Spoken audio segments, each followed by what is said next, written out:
Main GT road है, main GT road गुजरांवाले वाला, गुजरांवाले to Lahore वाली। और ये सारी ज़मीन है, ये इसका फ्रंट है जीटी रोड के ऊपर। और ये सारी ज़मीन, ये ज़मीन टोटल है 18 कनाल, 18 से 20 कनाल ज़मीन हुई। सोसाइटी बनाने के लिए आइडियल है।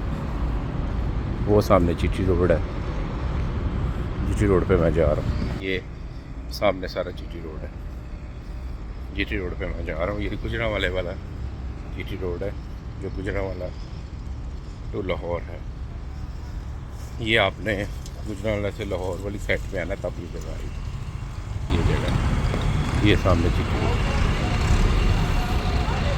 ये सारी जगह फ्रंट है मेन जीटी रोड के।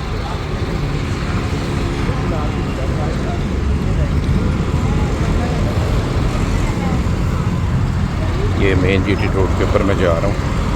मेन जीटी रोड के ऊपर इसका सारा फ्रंट,